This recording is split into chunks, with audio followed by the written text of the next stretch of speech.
നമസ്കാരം. ലൂസ് ടോക്കിലേക്ക് സ്വാഗതം. നമസ്കാരം.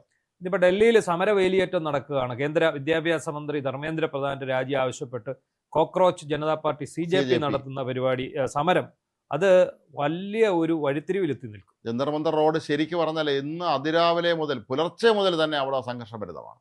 വലിയ തോതിൽ ഡൽഹിയിൽ നല്ല മഴയുണ്ടായിരുന്നു കേട്ടോ. ഇന്ന് രാവിലെ മഴയൊക്കെ അവഗണിച്ചുകൊണ്ടാണ് ഇവർ ഇത്രയും വലിയ സമരം ഈ ചെറുപ്പക്കാർ നടത്തുന്നത്. ഈ നീറ്റ് പരീക്ഷയിലെ ക്രമക്കേടും OSM മാർക്ക് ഷീറ്റ്, അതായത് CBSE +2 പരീക്ഷയിലെ ആ OSM മാർക്ക് ലിസ്റ്റിലെ വാല്യൂ ചെയ്തതിലുള്ള വീഴ്ചയും ഇതൊക്കെ ചൂണ്ടിക്കാട്ടിയാണ് ഈ വിദ്യാഭ്യാസ മന്ത്രിയുടെ രാജി ആവശ്യപ്പെട്ടിരിക്കുന്നത്. പക്ഷേ സർക്കാർ അതിന് വഴങ്ങുന്നില്ല. കാരണം ന്യായമായും വിദ്യാഭ്യാസ മന്ത്രി രാജിവെക്കേണ്ട ഒരു ഇതാണ്.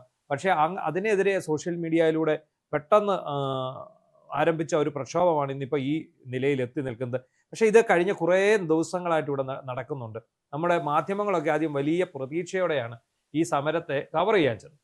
ഈ സമരം കവർ ചെയ്യാൻ അവിടെ ചെന്ന് കഴിഞ്ഞപ്പോൾ പക്ഷെ അവിടെ തീർത്തും ആള് കുറവാണ്.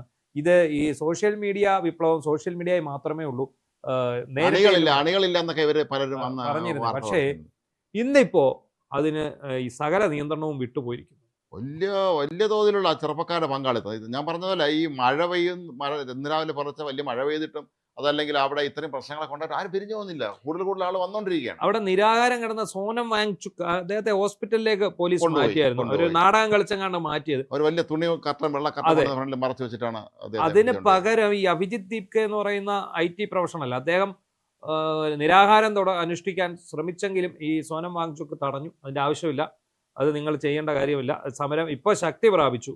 കാരണം ഇത് നമുക്കറിയാം, ആം ആദ്മി പാർട്ടിയുടെ പിറവി ഇങ്ങനെ ഒരു സമരത്തിൽ നിന്നായിരുന്നു. അതെ അതെ, ആ സമരത്തിന് സമാനമായിട്ടാണ് ഈ സമരം വന്നത്. പക്ഷെ ഇതിന് ഒരു തലതൊട്ടപ്പന്മാരൊന്നുമില്ല. അന്ന് അണ്ണാ ഹസാരെയൊക്കെ ഉണ്ട്, അരവിന്ദ് കെജ്രിവാളിലൂടെ പിന്മാറുകയും ചെയ്തു. പക്ഷേ ഇപ്പൊ അങ്ങനെയല്ല, ഇപ്പൊ ഇറങ്ങിയാണ് എല്ലാവരും കൂടെ. ഇപ്പൊ എന്താണ് ഈ സോഷ്യൽ മീഡിയ വഴി ആഹ്വാനം ഉൾക്കൊണ്ട്, അതായത് ഇൻസ്റ്റാഗ്രാമിലൂടെയും ഫേസ്ബുക്കിലൂടെയും ട്വിറ്ററിലൂടെയും ഒക്കെയുള്ള ഈ ആഹ്വാനം ഉൾക്കൊണ്ടിട്ടാണ് ഈ വിദ്യാർത്ഥികൾ ഇറങ്ങിയിരിക്കുന്നത്. അവര് കോക്രോച്ച് ജനതാ പാർട്ടി എന്ന ഒരു സാങ്കല്പിക പാർട്ടിയുടെ പേരിലാണ് തുടങ്ങിയതെങ്കിലും അതിനകത്ത് ഇപ്പോൾ പ്രതിപക്ഷ പാർട്ടികളുടെ എല്ലാം കൊടിയാണ് നമ്മൾ കാണുന്നത്. അല്ല, കാരണം ഇതിന് ജനസമ്മതി അല്ലെങ്കിൽ പുതിയ തലമുറയുടെ ഒരു വളരെ പിന്തുണ ഉണ്ടെന്ന് മനസ്സിലാക്കിയ മറ്റ് പ്രതിപക്ഷ കക്ഷികളെല്ലാം തന്നെ ഇപ്പോൾ പിന്തുണയും എത്തിയിരിക്കണം. SFIയുടെ നേതാവ് അവിടെ നിരാഹാരം അനുഷ്ഠിക്കാൻ പോയിരുന്നു. കോൺഗ്രസ്സുകാരും എല്ലാവരും ഉണ്ടെന്ന് തോന്നുന്നു. അത് ഇവിടുത്തെ കോൺഗ്രസ് ആയിക്കോട്ടെ, BJP ആയിക്കോട്ടെ, CPM ആയിക്കോട്ടെ, കണ്ടുപഠിക്കണം പുതിയ കാലത്ത് എങ്ങനെയാണ് ഒരു സമരം നേരിടുക, അല്ലെ ഒരു സമരം ഉണ്ടാക്കുക,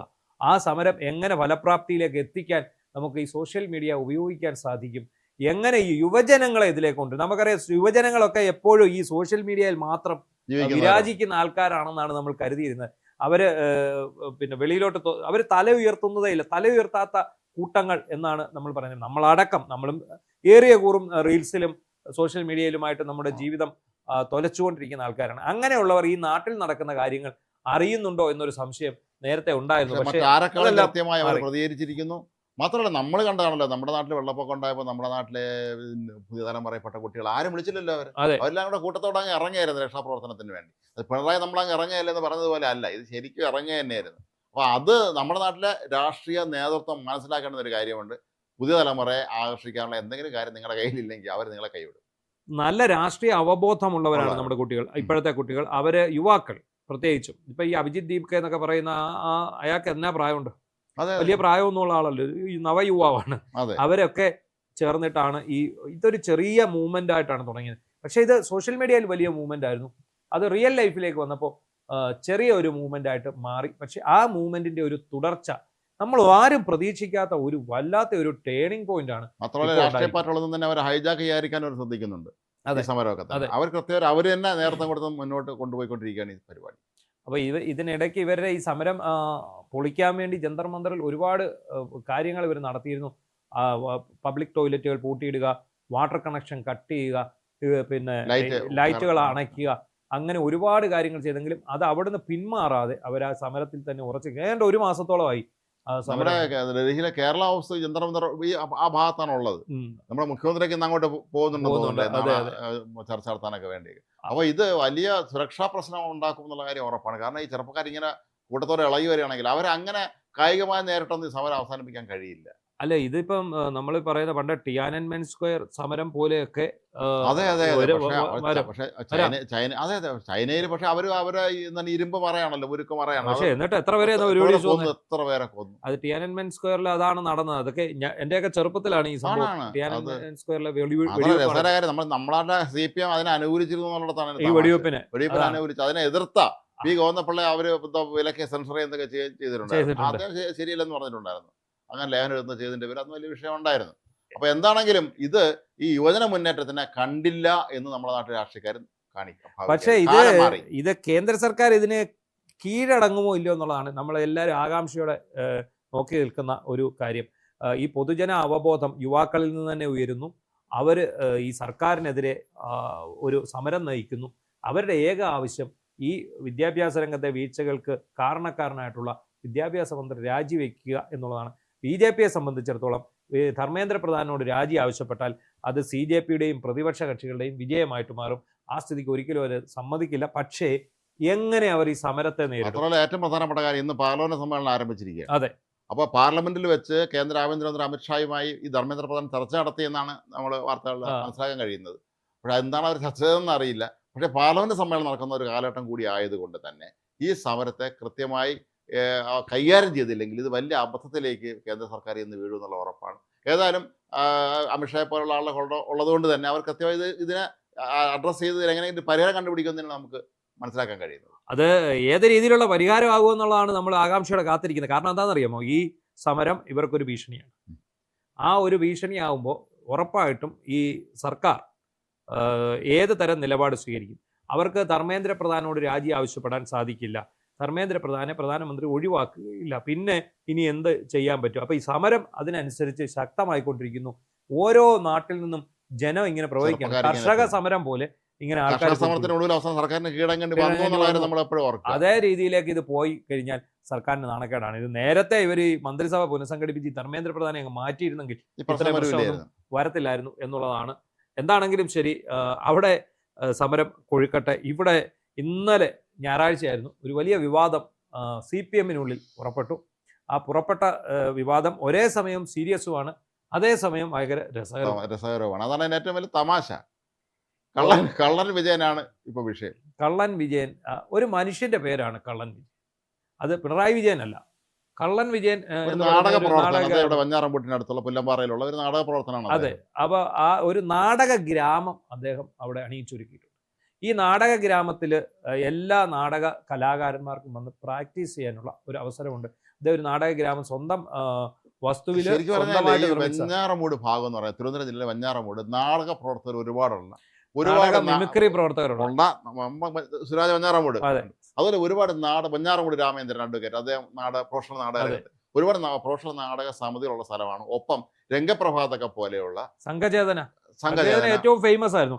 ഈ സംഘചേതനയുടെ നാടകങ്ങളിലൂടെയാണ് സായികുമാർ സിനിമയിലേക്ക് വരുന്നത്. അതായത് രണ്ടാമത് വരുന്നത് മുല്ലസാറിനെ പോലുള്ള ആളൊക്കെയായിരുന്നു അതിന്റെ പിന്നിൽ അന്ന് പ്രവർത്തിച്ചത്. സംഘചേതനയിൽ പിന്നെ ഇദ്ദേഹം ഒഴിഞ്ഞ സായികുമാർ ഒഴിഞ്ഞ പോസ്റ്റിലേക്ക് വന്ന ആളാണ് ഋഷഭാവ്.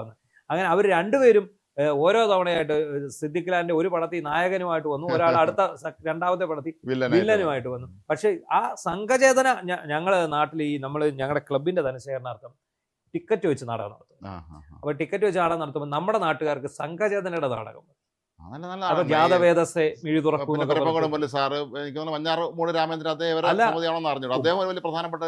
സ്ക്രിപ്റ്റുകളായിരുന്നു ഇതിന്റെ എല്ലാം. ഇതിന്റെ ഗാനരചന ONV, സംഗീതം ദേവരാജനും ഒക്കെ ആയിരുന്നു ഈ നാടകം. എപ്പോഴാണ് നമ്മുടെ സിനിമയിൽ അവർ സജീവമായി നിൽക്കുന്ന സമയത്ത് പോലും സംഘചേതന ഇപ്പോഴും ഉണ്ട്. അപ്പൊ അങ്ങനെ കുട്ടികൾക്ക് വേണ്ടിയുള്ള നാടക സംഘമാണ്. അത് കൊച്ചുനാരായണപിള്ള സാർ അവിടെ വെഞ്ഞാറമൂട്ടിൽ രംഗപ്രഭ എന്ന് ഒന്നുണ്ടായിരുന്നു. കുട്ടിക്കാലത്ത് അവരൊക്കെ നാടകം പഠിപ്പിക്കുക. അപ്പൊ ആ ഒരു മേഖല തന്നെ നാടകത്തെ എത്രയും പ്രോത്സാഹിപ്പിക്കുന്ന ഒരു സ്ഥലമാണ്. അവിടെയാണ് നമ്മുടെ ഈ വിജയൻ എന്ന് പറയുന്ന ഈ ഒരു അദ്ദേഹം തന്റെ കലാസബരിയെ മുന്നോട്ട് പോകുന്നത്. അദ്ദേഹത്തെ കുറിച്ച് ഒരു സൺഡേ സപ്ലിമെന്റ്, ദേശാഭിമാനിയുടെ സൺഡേ സപ്ലിമെന്റ്, അതിന്റെ ഒരു വാരാന്ത പതിപ്പിൽ ഒരു ലേഖനം എഴുതുന്നു. ആ ലേഖനത്തിന്റെ തലക്കെട്ട് കള്ളൻ വിജയൻ നാടകഗ്രാമം PO എന്നോ മറ്റോ ആയിരുന്നു. TC രാജേഷ് എന്ന് പറയുന്ന ഒരു സോഷ്യൽ മീഡിയ ആക്ടിവിസ്റ്റും എക്സ് പത്രപ്രവർത്തനമായിട്ടുള്ള നമ്മുടെ ഒരു സുഹൃത്താണ്. അദ്ദേഹം ദേശാഭിമാനി ജീവനക്കാരനല്ല, അദ്ദേഹം ഫ്രീലാൻസ് ആയിട്ട് എഴുതുന്ന ആളാണ്. അദ്ദേഹം അങ്ങനെ ഒരു ആർട്ടിക്കിൾ എഴുതുന്നു. ഇന്നലെ ഇറങ്ങേണ്ടിയിരുന്ന ദേശാഭിമാനിയിൽ ഈ ആർട്ടിക്കിൾ പബ്ലിഷ് ചെയ്യുന്നു, ദേശാഭിമാനിയുടെ വാരാന്ത പതിപ്പിൽ. പക്ഷേ അവിടെ ഒരു പ്രശ്നമുണ്ട്, അതിൻ്റെ കവർ സ്റ്റോറി വി എസിനെ കുറിച്ചുള്ളതായിരുന്നു. വി എസിന്റെ ചരമവാർഷികമാണല്ലോ അടുത്ത ദിവസം. അതെ, വി എസിന്റെ ചരമവാർഷിക ദിനത്തിന്റെ ഇതിലായിട്ട് സമഗ്രമായിട്ടുള്ള ഒരു വി എസ് അനുസ്മരണം, അതും എഴുതിയത് അദ്ദേഹത്തിന്റെ പ്രസ് സെക്രട്ടറി ആയിരുന്ന KV സുധാകരനാണ്. അദ്ദേഹം വി എസിന്റെ ഭരണകാലത്ത്, വി എസ് മുഖ്യമന്ത്രി ആയിരിക്കുന്ന കാലത്ത് പ്രസ് സെക്രട്ടറി നല്ലൊരു ആളാണ്. അദ്ദേഹം തന്റെ ആത്മകഥാംശമുള്ള ഓർമ്മക്കുറിപ്പ പോലെയാണ് ഈ ഇപ്പോഴും മുഴങ്ങുന്നു ആ കടലിരമ്പം എന്ന് പറഞ്ഞിട്ട് വി എസിനെ. കടലിരമ്പം എന്ന് പറയുമ്പോൾ വേറെ കാര്യം കൂടെ ഉണ്ട്. പണ്ട് ശംഖുമുഖത്ത് കടന്ന CPM സമ്മേളനത്തിൽ ആ കടലിലെ ബക്കറ്റിലെ വെള്ളത്തെ കുറിച്ച് പിണറായി പരാമർശം, കടലിലെ വെള്ളം ബക്കറ്റിൽ കോരി വെച്ചാൽ ഇതാവുന്നില്ല, തിരകളോട് ചേർന്ന് നിൽക്കുമ്പോൾ, തീരത്തോട് ചേർന്ന് നിൽക്കുമ്പോൾ മാത്രമാണ് അതിന് പ്രാധാന്യം വരുന്നത്. പിണറായിയുടെ ആയ കാലം, ഇപ്പോഴത്തെ കാലം അല്ലല്ല. അന്നത്തെ പിണറായിയുടെ കൊട്ടേഷൻസ് ഒക്കെ ഭയങ്കരമാണ് അന്ന്.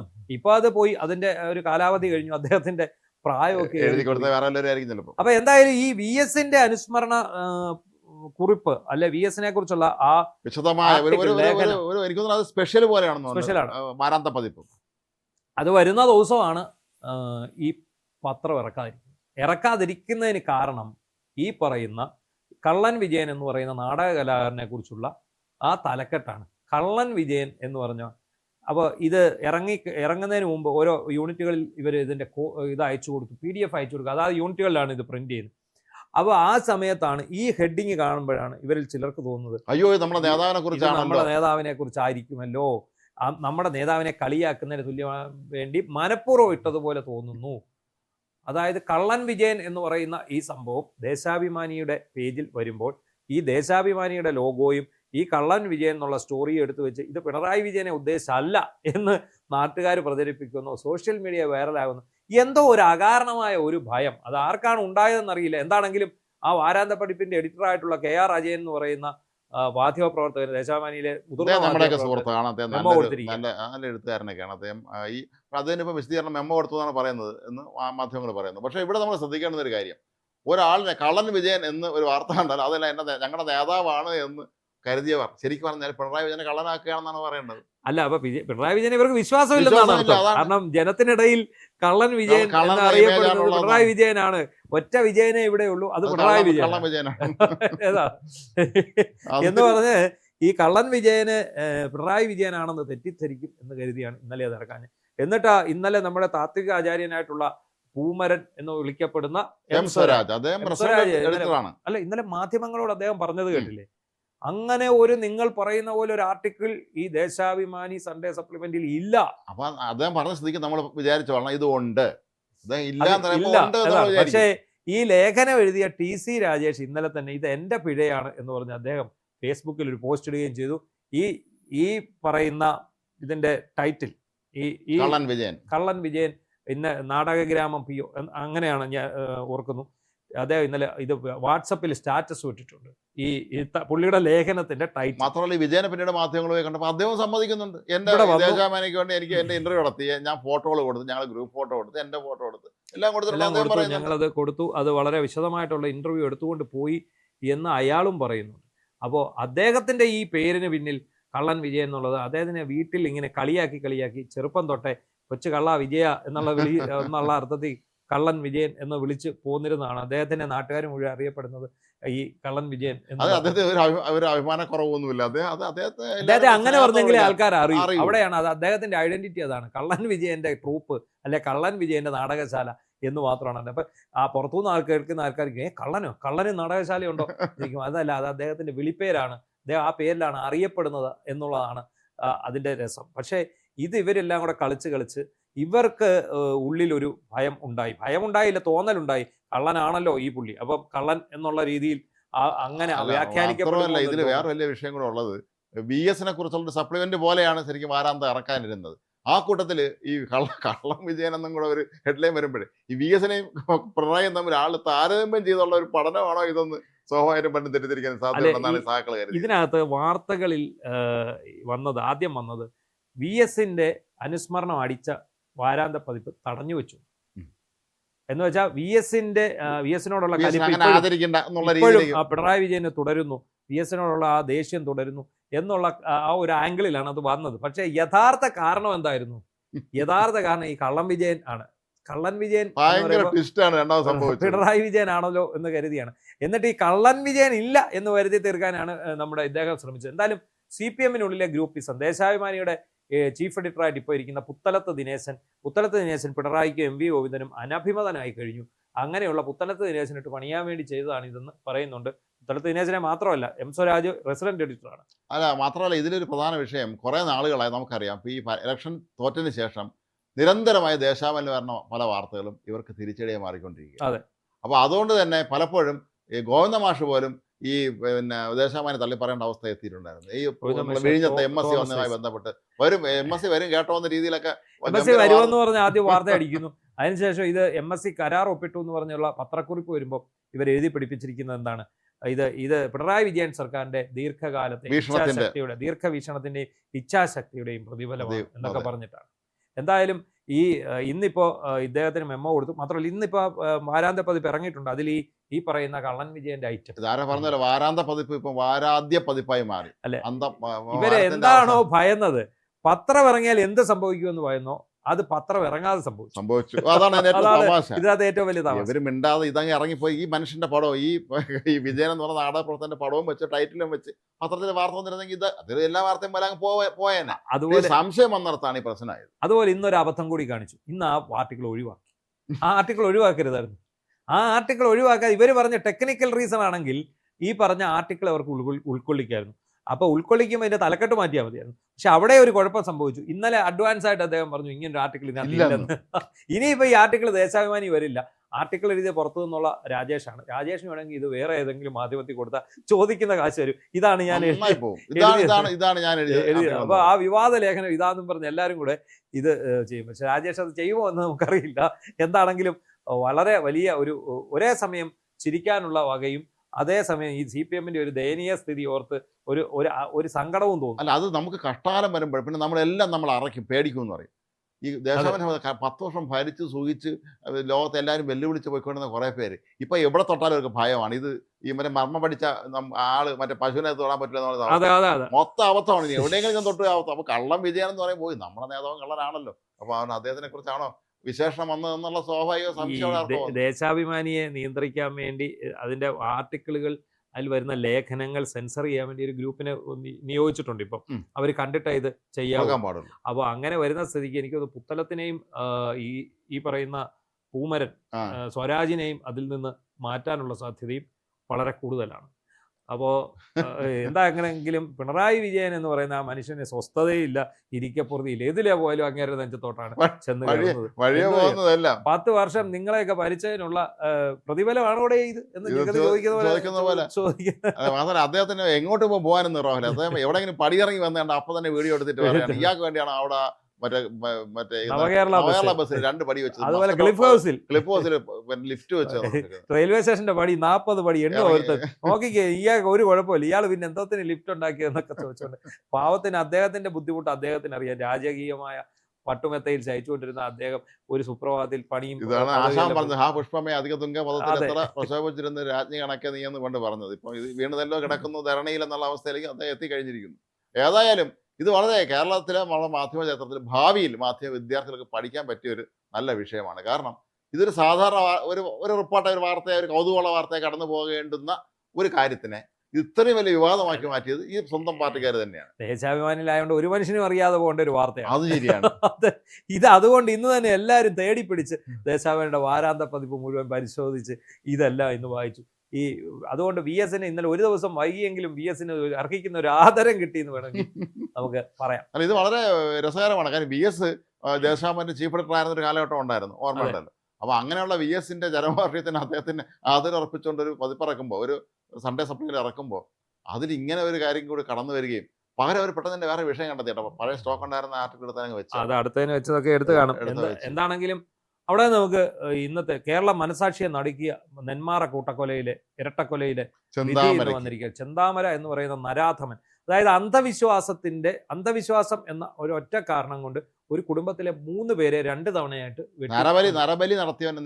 നരബലിയാണ്. കാരണം അന്ധവിശ്വാസം, ഒരു ജ്യോത്സ്യൻ പറഞ്ഞു നിന്റെ കുടുംബത്തിലുള്ള പ്രശ്നങ്ങൾക്കെല്ലാം കാര്യം നിന്റെ ഭാര്യയും മക്കളും പിണങ്ങിപ്പോയതിന് കാര്യം എല്ലാ അയൽപക്കത്തെ വീട്ടുകാരാണ്, സുധാകരന്റെ വീട്ടുകാരാണ്. അങ്ങനല്ലേ പറഞ്ഞത്, നീണ്ട മുടിയുള്ള നിങ്ങൾ അയൽപക്കത്തുള്ള സ്ത്രീ എന്നാണ്. ഈ പാവം മരിച്ച ഇയാൾ കൊന്ന സ്ത്രീക്ക് നീണ്ട തലമുടിയുള്ള സ്ത്രീ സജിത എന്ന് പറയുന്നത് സ്ത്രീക്ക് ആദ്യം ഈ സജിതയാണ് കൊലപ്പെടുത്തുന്നത്. അതെ, നീണ്ട തലമുടിയുള്ള ആളെന്ന് ഇയാൾ അയൽപക്കത്ത് അന്വേഷിച്ചപ്പോൾ ഈ സ്ത്രീക്കാണ്.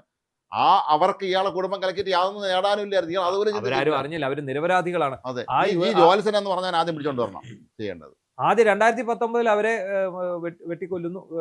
അതിനുശേഷം ആ കേസിൽ ശിക്ഷിക്കപ്പെട്ട് ഇരട്ട ജീവപര്യന്തം 3.5 ലക്ഷം രൂപ പിഴയുമായിരുന്നു. ആ കേസിൽ ശിക്ഷിക്കപ്പെട്ടു. അത് കഴിഞ്ഞ ജയിലിൽ കിടക്കുന്ന ഇയാൾക്ക് ജാമ്യം കൊടുക്കുകയാണ് 2025. ഈ ജാമ്യത്തിന് ജാമ്യ വ്യവസ്ഥകൾ ഉണ്ടായിരുന്നു. അതായത് ഈ പറയുന്ന പോത്തുണ്ടിയിലെ ഈ സ്ഥലത്തേക്ക് ബോയൻ കോളനി അങ്ങനെ കണ്ടാണ് അവരെ താമസിക്കുന്ന കോളനിയുടെ പേര്.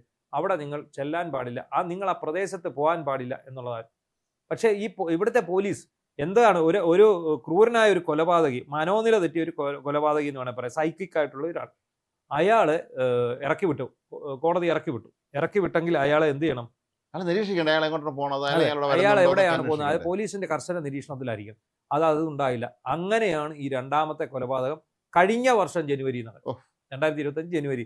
ഈ സുധാകരൻ എന്ന് പറയുന്ന ഈ മുമ്പേ പറഞ്ഞ സജിതയുടെ ഭർത്താവ് സുധാകരൻ, അമ്മ ലക്ഷ്മി, അവർക്ക് വയ്യാതെ കിടക്കുന്ന സ്ത്രീയാണ്. രണ്ടുപേരെയും വെട്ടി കഴുത്തറുത്ത് 2 പിഞ്ച് പെൺകുട്ടികളാണ് അവർക്കുള്ളത്. ഈ 2 പെൺകുട്ടികളാണുള്ളത്. അവർ ഇയാൾക്ക് യാതൊരു മനസാക്ഷി കുത്തുമില്ല. ഇന്നും കണ്ടില്ല ആ വിധി പ്രഖ്യാപനം. അയാൾക്ക് ഒരു കുലുക്കമില്ല. വധശിക്ഷ എന്ന് പറഞ്ഞപ്പോൾ അയാൾ അവിടെ നിൽക്കുകയാണ്.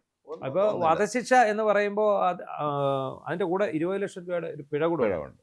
ആ പിഴയ്ക്കുള്ള വസ്തു, അയാളുടെ ഭാര്യയുടെ പേരിലുള്ള വസ്തു വിറ്റിട്ട്, അല്ലെ ആ വസ്തു പണയം വെച്ചിട്ടോ വിറ്റിട്ടോ എങ്ങനെയാണെന്ന് വെച്ചാൽ ആ വസ്തുവിൽ നിന്ന് 20 ലക്ഷം രൂപ ഉണ്ടാക്കി ഈ പറയുന്ന 2 പെൺകുട്ടികൾ, ഈ സുധാകരന്റെയും സജിതയുടെയും 2 മക്കൾ, അത് വലിയ കുട്ടികളൊന്നുമല്ല, ചെറിയ കുട്ടികളാണ്.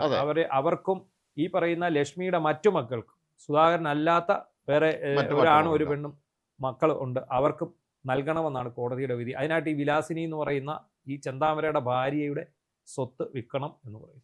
അല്ല, ഇത് നമ്മൾ ഒരു കാര്യം ആലോചിക്കണം. കഴിഞ്ഞ ദിവസങ്ങളിൽ ഇയാളെ കുറ്റക്കാരനാണെന്ന് കോടതി പറഞ്ഞത് വിധിച്ച ദിവസം ഇയാളെ കോടതി നടത്തിയ പെർഫോമൻസ് വേണ്ടല്ലോ. അപ്പോൾ ഇന്നിപ്പോൾ വേറൊരു ഇതുണ്ടായത്, ഇന്ന് ആ വിധി വന്നു കഴിഞ്ഞപ്പം ഈ കുട്ടികളുടെ ഒരു ബൈറ്റ് ഉണ്ടായിരുന്നു.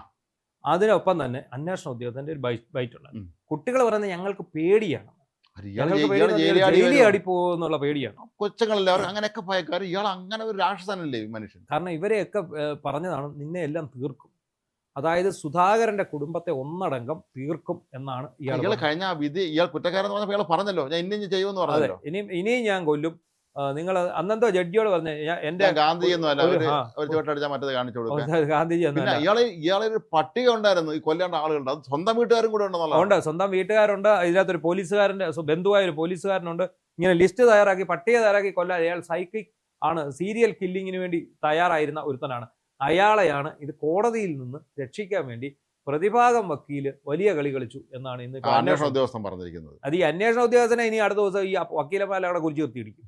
എന്താന്ന് വെച്ചാൽ വക്കീലന്മാരുടെ പണിയാണ് ഈ പ്രതികളെ, ഞങ്ങളുടെ കക്ഷികളെ രക്ഷിക്കുക എന്നുള്ളത്. അതിനുവേണ്ടി അവരെന്ത് കാര്യവും ചെയ്യും. അപ്പം ഇദ്ദേഹത്തിന്റെ ഒരു പരാമർശം, ചാറ്റ് GPT മുഖേന ഇത് ചോദ്യങ്ങൾ തയ്യാറാക്കി, ആ ചോദ്യങ്ങൾ ഉപയോഗിച്ച് ഇവരോട് ചോദിച്ചു. അതിനൊപ്പം തന്നെ ഈ പറയുന്ന ചെന്താമരയ്ക്ക് എതിരായി വരുന്ന മറുപടിയുള്ള ചോദ്യങ്ങൾ ഒഴിവാക്കി. അങ്ങനെയാണ് ഇത് ഒഴിവാക്കിയിട്ടാണ് ചാറ്റ് GPT അയാളെ രക്ഷപ്പെടുത്തി വിടത്തക്ക രീതിയിലുള്ള തെളിവുകൾ ഉള്ള ചോദ്യം. പിന്നെ ഈ പോലീസ് ഭയങ്കരമായിട്ട് കളിച്ചു. ശാസ്ത്രീയ തെളിവുകളും അതുപോലെ തന്നെ ഡിജിറ്റൽ തെളിവുകളും അവർ ഗംഭീരമായിട്ട് സൃഷ്ടിച്ചു. ഈ ചെന്താമരയുടെ ബന്ധുക്കള് കൂറുമാറുമെന്നറിയായിരുന്നു, അന്വേഷണ ഉദ്യോഗസ്ഥർക്ക് അറിയായിരുന്നു. ഈ അയാളെ ഭയന്നിട്ട് കൂറുമാറും, ഇവനെതിരെ സാക്ഷി പറയാൻ ആരെങ്കിലും നിൽക്കുമോ? ആദ്യം അവര് ആദ്യമേ തന്നെ പലരും കൂറുമാറി കഴിഞ്ഞിരുന്നു. ആദ്യം അവര് പ്രോസിക്യൂഷൻ ഭാഗത്ത് നിന്നു. അവര് കൂറുമാറുമെന്ന് അറിഞ്ഞു കഴിഞ്ഞപ്പോൾ ഇവരെന്ത് ചെയ്തു? ഇവര് ഗൂഗിൾ അവരുടെ ലൊക്കേഷൻ എടുത്തിട്ട് ഈ ലാറ്റിറ്റ്യൂഡും ലോങ്ങിറ്റ്യൂഡും എല്ലാം കൃത്യമായി കണ്ടെത്തി ഈ പറഞ്ഞ ആൾക്കാരുടെ എല്ലാം മൊഴി, അവരുടെ ഈ സമയത്ത് ഇയാൾ എവിടെ ഉണ്ടായിരുന്നു എന്നുള്ളതെല്ലാം ഇവർ കണ്ടെത്തി.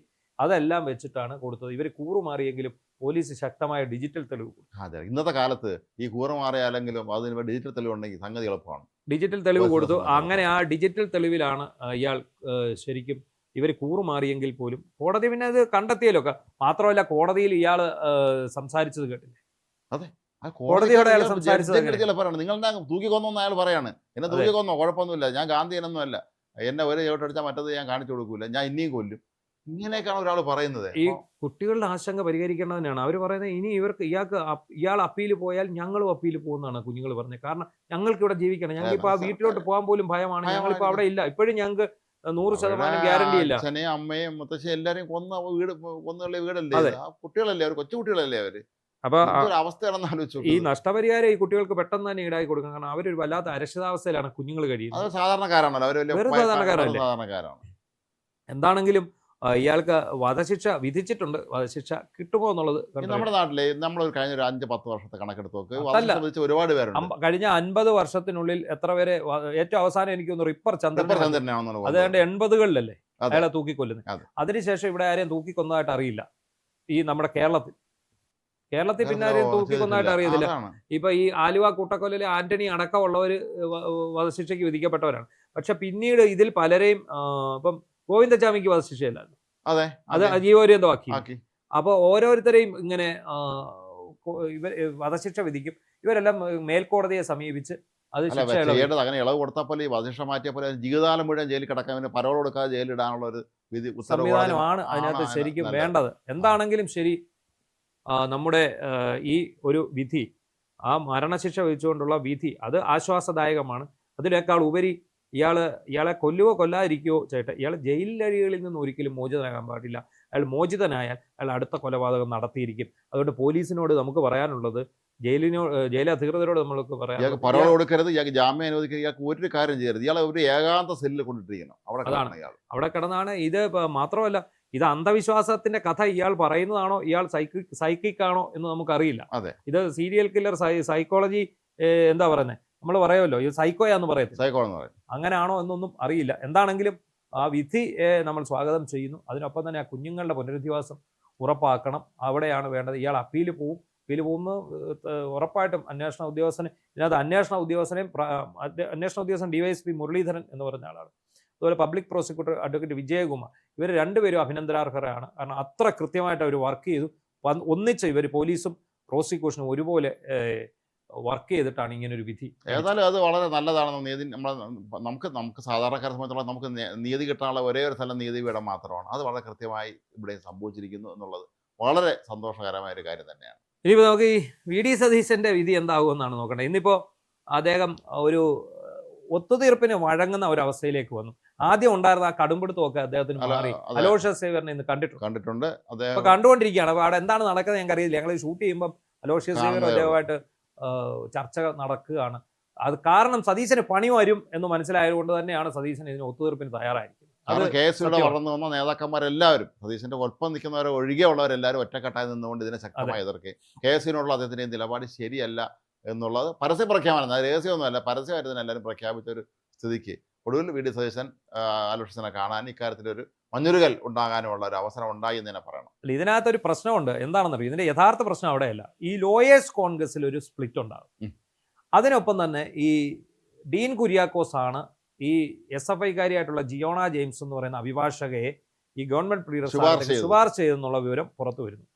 അപ്പോൾ ഈ ലോയേഴ്സ് കോൺഗ്രസിൽ സ്പ്ലിറ്റ് ഉണ്ടാകുമ്പോൾ ലോയേഴ്സ് കോൺഗ്രസിന്റെ സംസ്ഥാന ജനറൽ സെക്രട്ടറി ആയിട്ടുള്ള സാബു തൊഴുപ്പാടൻ എന്ന് പറയുന്ന വക്കീൽ കഴിഞ്ഞ ദിവസം ഒരു ഫേസ്ബുക്ക് പോസ്റ്റ്, ഇതാരാണ് എന്താണെന്നൊന്നും ഞങ്ങൾക്ക് അറിയില്ല. സതീശന്റെ ഏറ്റവും അടുത്ത ആളായിട്ടുള്ള സ്റ്റേറ്റ് അറ്റോർണി അനൂപ് നായരാണ് ഇതിന്റെ എല്ലാം ചുക്കാൻ പിടിച്ചിരിക്കുന്നത് എന്നൊക്കെ പറഞ്ഞിട്ട് ഏറ്റവും അവസാനം സതീശനോട് ഒരു ആഹ്വാനമുണ്ട്. വല്ലവന്റെയും കൊച്ചിന്റെ തന്തയാകാൻ ഞങ്ങൾക്ക് കഴിയില്ല, അതുപോലെ നിങ്ങൾ ആണത്തം കാണിക്കണം എന്ന് പറഞ്ഞിട്ട് ഒരു പോസ്റ്റ് വന്നു. അപ്പൊ ഇതിന് പിന്നാലെ ഈ ലോയേഴ്സ് കോൺഗ്രസിൽ അങ്ങോട്ടും ഇങ്ങോട്ടും വിഷയം, മുൻ പ്രസിഡന്റ് കഴിഞ്ഞ ദിവസം പിന്തുണയുമായി എത്തി, പല വിഷയങ്ങളും. പക്ഷേ അപ്പൊ എന്ത് സംഭവിച്ചു, ഇതിനകത്ത് ബാക്കിയുള്ളവരൊക്കെ വന്നിട്ട് പറഞ്ഞു ഇത് ഞങ്ങൾ കൊടുത്ത ലിസ്റ്റ് അല്ല, ഈ പറയുന്ന സ്റ്റേറ്റ് അറ്റോർണി എന്ന് പറയുന്ന അനൂപ് നായർ കൊടുത്തതാണ്. ഈ അനൂപ് നായർ ആരാണെന്ന് ചോദിച്ചാൽ അദ്ദേഹം VD സതീശന്റെ വലം കൈയാണ്. VD സതീശന്റെ എല്ലാമാണ് അനൂപ് നായർ. അപ്പൊ അവിടെ എന്താണ് സംഭവിച്ചിരിക്കുന്നത്, അവിടെ സ്വാഭാവികമായിട്ടും ഒരു സംശയം വരാം. ഇതുമായി ബന്ധപ്പെട്ട് നിരവധി ദുരൂഹതകളുള്ളതാണ്. ഉണ്ടെന്ന് പറഞ്ഞാൽ ഇപ്പം പിന്നെ ഈ സ്മാർട്ട് ക്രിയേഷൻസിന്റെ വക്കീൽ എങ്ങനെ ലീഡർ ആക്കിയത് പറഞ്ഞ പോലെ അങ്ങനെ കുറച്ച് കാര്യങ്ങൾ അവിടെ നടക്കുകയുണ്ടായി. അതെന്തായാലും സതീശന് മനസ്സിലായി ഇത് വളർന്നാൽ ഈ കൂടുതൽ രഹസ്യങ്ങൾ പുറത്തേക്ക് വന്നാൽ പണിയാകും. അതുകൊണ്ട് അത് ഈ അധ്യായം ഇവിടെ അടയ്ക്കാൻ അദ്ദേഹം ആഗ്രഹിച്ചു. അതിൻ്റെ ഭാഗമായിട്ടാണ് അലോഷ്യസ് സേവ്യറെ കാണാൻ അനുമതി കൊടുത്തിരിക്കുന്നത്. അലോഷ്യസ് സേവ്യറിന് മറ്റൊന്നുമില്ല, അയാൾ നേരത്തെ പറഞ്ഞു ഞാൻ പറഞ്ഞ നിലപാടിൽ ഉറച്ചു നിൽക്കുന്നു എന്നുള്ളതാണ്.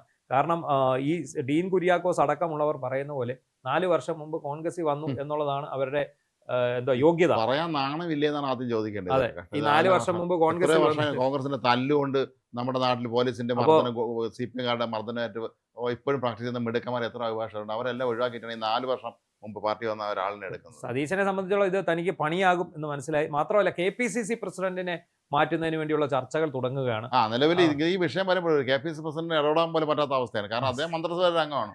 അപ്പോൾ അദ്ദേഹത്തെ മാറ്റിയിട്ട് പുതിയ KPCC പ്രസിഡന്റ് വരുമ്പോൾ സതീശൻ ശ്രമിക്കുന്നത് തനിക്ക് അനുകൂലമായ ഒരു തരംഗം ഉണ്ടാക്കാൻ വേണ്ടിയാണ്.